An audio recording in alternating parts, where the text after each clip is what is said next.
अजितदादा पवार. दादांकडून आलेली काम प्रशासनाच्या पातळीवर गतीने पुढे सरकायची. याचे कारण ते वेळेवर झाले नाही, तर दादांच्या रोषाला सामोरे जाण्याची तयारी अधिकाऱ्यांना ठेवावी लागेल. दादांचा आग्रह जनहिताच्या कामासाठी असायचा, त्यामुळे दादांकडून आलेली कामे वेगाने मार्गी लावली जायची. म्हणूनच प्रशासनात दादांचा जेवढा दरारा होता तेवढा आदरही होता.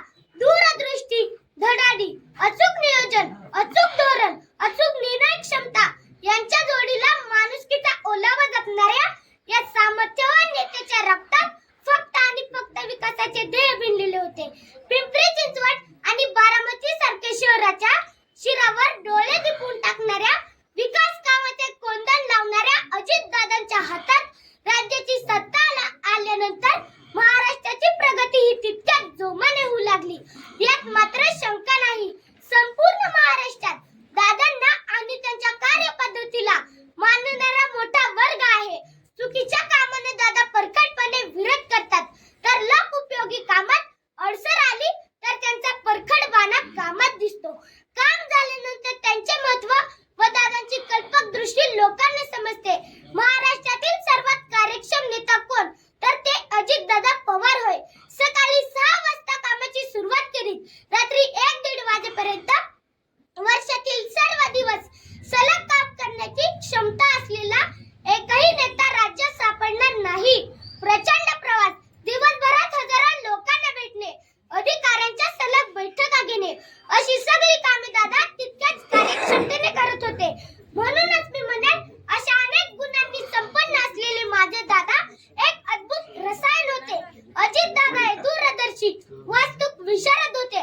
बारामती, पिंपरी चिंचवड अशा शहरांना घडवत असताना सोना ज्याप्रमाणे दागिन्याची कलाकुसर करतो, त्याच बारकाईने प्रकल्पाच्या अंमलबजावणीवर लक्ष ठेवले.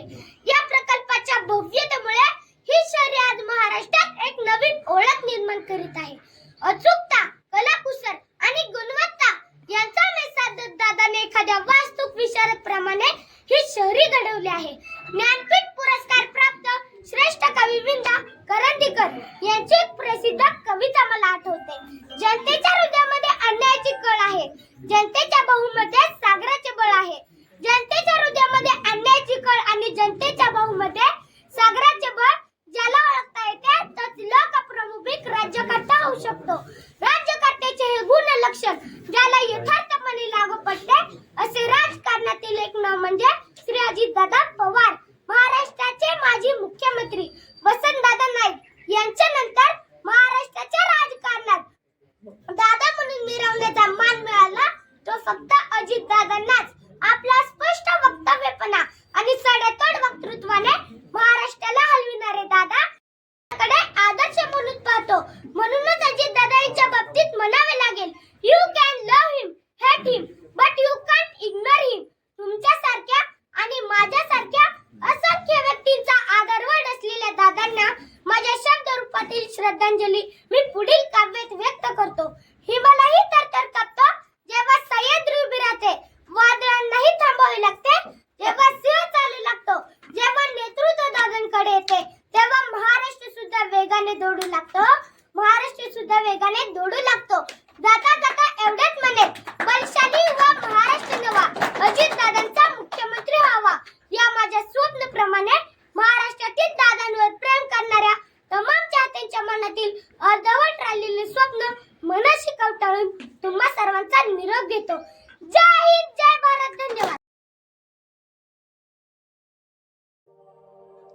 अशाच नवनवीन बातम्या पाहण्यासाठी बारामती वार्तापत्र चॅनलला लाईक करा, शेअर करा, सबस्क्राईब करा आणि बेल आयकॉन प्रेस करा.